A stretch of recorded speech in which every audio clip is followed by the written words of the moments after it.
Press conference की महाराष्ट्र के बाद कि देखिए इलेक्शन कमीशन से हमने कहा समझाइए ये हुआ कैसे, 1 करोड़ नए वोटर कैसे आए, लोकसभा में एक नतीजा, विधानसभा में दूसरा नतीजा। आर्टिकल लिखा, रीजनल न्यूज़पेपर्स में डाला, महाराष्ट्र में डाला, बहुत चला महाराष्ट्र में, क्योंकि लोगों को यह फीलिंग थी कि कुछ ना कुछ यहां पे गलत हुआ है। तो फिर हमने कहा ठीक है, चलिए सबूत निकालते हैं, सबूत ढूंढते हैं। Bulk voter single address, 1 bedroom का घर है, उसमें 50 लोग का एड्रेस है, और जब हम वहां जाते हैं वहां लोग ही नहीं है। गुरकीरत सिंह डांग, हाउस A413, पूरब मैनर, 4 बार आता है। और ये सिर्फ एक व्यक्ति नहीं है, हजारों व्यक्ति हैं।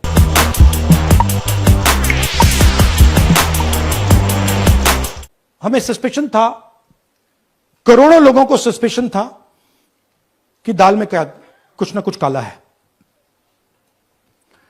बीजेपी को एंटी इनकम्बेंसी नहीं लगती थी। ओपिनियन पोल, एग्जिट पोल कुछ कहते थे, रिजल्ट कुछ और आता था। हरियाणा, महाराष्ट्र, मध्य प्रदेश उदाहरण, माहौल बनाया जाता था कि इस कारण जीते। लाडली बहना, पुलवामा, सिंदूर, नैरेटिव क्रिएशन। और फिर इलेक्शन कमीशन कोरियोग्राफ शेड्यूल बनाता था। जब कागज के वोट पड़ते थे, हिंदुस्तान एक दिन में वोट करता था, बट अब इलेक्ट्रॉनिक वोटर मशीन है, महीने लगते हैं। उत्तर प्रदेश के मतलब 5 स्टेजेस हो गए, महाराष्ट्र में 3-4 लगा दो, असम का टाइमिंग चूज करो, हरियाणा का टाइम बदल दो, महाराष्ट्र का टाइम बदल दो। तो इसके कारण हमें सस्पिशन हुआ कि कुछ ना कुछ है। उसके बाद महाराष्ट्र में, और मैंने पब्लिकली कहा, लोकसभा में भाषण दिया, महाराष्ट्र में पता लगा कि 5 महीनों में 5 साल से ज्यादा वोटर लिस्ट में आए। लोकसभा में हमारा गठबंधन जीतता है, विधानसभा में धज्जियां उड़ जाती हैं, पता भी नहीं लगता हमारा गठबंधन कहां गायब हो गया। 1 करोड़ नए वोटर विधानसभा में वोट करते हैं, लोकसभा में नहीं किया, विधानसभा में किया। इलेक्शन कमीशन कहता है 5:30 बजे बहुत भारी वोटिंग हुई। हमारे पोलिंग बूथ के वर्कर्स कहते हैं 5:30 बजे कोई भारी वोटिंग नहीं हुई थी, कोई लाइनें नहीं थी। तो महाराष्ट्र में पहली बार देखने को मिला कि कुछ ना कुछ गलत है। हमने अपना इन्वेस्टिगेशन शुरू किया, क्योंकि सबूत नहीं था, कंजेक्चर था, हमें लगता था, एनजीओ वालों को लगता था, मीडिया वालों को लगता था, विपक्ष की पार्टियों को लगता था, बट क्लियर सबूत नहीं था। तो हम झिझक के बोलते थे। मैं थोड़ा कम झिझक के बोलता था, बट जनरली। प्रेस कॉन्फ्रेंस की महाराष्ट्र के बाद कि देखिए इलेक्शन कमीशन से हमने कहा समझाइए ये हुआ कैसे, 1 करोड़ नए वोटर कैसे आए, लोकसभा में एक नतीजा, विधानसभा में दूसरा नतीजा। आर्टिकल लिखा, रीजनल न्यूज़पेपर्स में डाला, महाराष्ट्र में डाला, बहुत चला महाराष्ट्र में, क्योंकि लोगों को यह फीलिंग थी कि कुछ ना कुछ यहां पे गलत हुआ है। तो फिर हमने कहा ठीक है, चलिए सबूत निकालते हैं, सबूत ढूंढते हैं।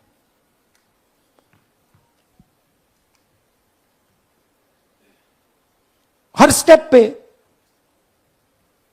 इलेक्शन कमीशन हमें मदद नहीं कर रही थी, उल्टा जिन चीजों को हमें जरूरत थी वो नहीं दे रही थी, बहाने बना रही थी। हमने उनसे डिजिटल वोटर रोल मांगा, इलेक्ट्रॉनिक फॉर्म में वोटर लिस्ट दे दीजिए, नहीं दे सकते। एक बार नहीं, अनेक बार डेलीगेशंस गए, मैंने चिट्ठी लिखी, चलता गया, कुछ नहीं। फिर कहते हैं कि 5:30 बजे वाला मामला था महाराष्ट्र में, तो कहते हैं सीसीटीवी फुटेज को हम 45 दिन में खत्म कर देंगे, डिस्ट्रॉय कर देंगे। बड़ा स्ट्रेंज रिएक्शन है। आज 21वीं सदी में आप अनलिमिटेड डेटा एक ड्राइव पर रख सकते हो। पूरा हिस्टोरिकल डेटा आप 50-100 साल का रख सकते हो एक छोटी सी हार्ड ड्राइव में, और इसी उसको डिस्ट्रॉय करना चाहती, क्यों? सीसीटीवी फुटेज डिस्ट्रॉय करना चाहती, क्यों? वोटर लिस्ट डिस्ट्रॉय करना चाहती है, क्यों? ये सवाल थे, जवाब अब बताता हूं। इन्वेस्टिगेशन हमने कर्नाटक में शुरू किया। कर्नाटक में क्यों? क्योंकि हमारी पोलिंग हमें बता रही थी कि हमें 16 सीट, हम लोकसभा में 16 सीट जीतेंगे, और 9 सीटें हम जीते, 7 सीटों में हम हारे। तो हमने उन 7 सीटों पे फोकस किया, और उसमें से हमने एक चुनी, महादेवपुरा। इसमें बड़ा अजीब नतीजा था। 2024 में कांग्रेस पार्टी को 626-208 वोट मिलते हैं, बीजेपी जीतती है, तकरीबन 30,000 वोट से जीतती है, मगर 7 में से 6 असेंबली हारती है, और 1 असेंबली में धड़ाके से स्वीप करती है। तो हमने इस पे फोकस किया, और ये जो नंबर है, महादेवपुरा में इनकी जो लीड थी 1,14,000, इस पे हमने, इस नंबर पे हमने फोकस किया। इलेक्शन कमीशन ने हमें डेटा इस प्रकार दिया है, 7 फुट 200-300 किलो। अब इसमें प्रॉब्लम क्या है कि अगर हम वोटर को निकालना चाहते हैं, मान लीजिए आपका चेहरा है, आपको आइडेंटिफाई करना चाहते हैं, तो आपकी फोटो को हमें सारी की सारी फोटोज के साथ कंपेयर करना पड़ता है। हर फोटो को देख कर ये फोटो ये है, तो आप सोचिए कितना काम है। अगर एड्रेस निकालना है तो आपके एड्रेस को अलग सारे के सारे एड्रेसेस से कंपेयर करना पड़ता है, बहुत भारी काम है। हमारा जो काम हो गया, थोड़ा फोकस हो गया, क्योंकि लोगों ने कहा कि देखिए ये मतलब इसमें ही हमें मतलब 6-7 महीने लगेंगे, इसमें 6 महीना लगा है, और हर कागज को हमने आइडेंटिफाई किया है, कैटलॉग किया है, फोटोग्राफ निकाली है, कंपेयर की है, 6 महीने लगे। यह है चोरी। 1,02,50 वोट की चोरी 5 तरीके से होती है। Duplicate voter, fake and invalid addresses, bulk voter in single address, invalid photo, misuse of form 6। Duplicate voter मतलब एक व्यक्ति 3, 4, 5, 6 बार वोट कर रहा है, या उसका नाम 5-6 बार आ रहा है।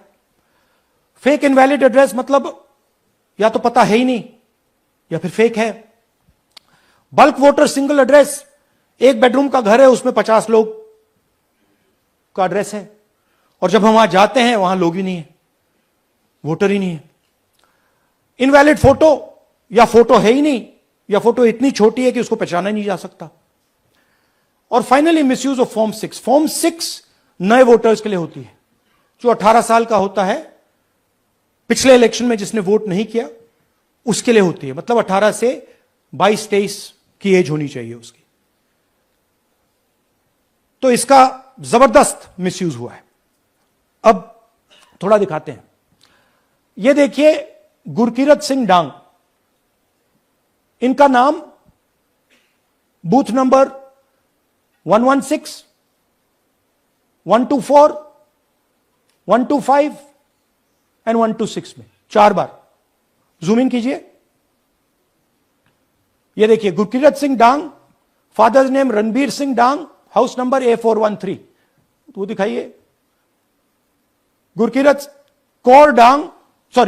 सिंह डांग, हाउस A413, पूरब मैनर। 4 बार आता है।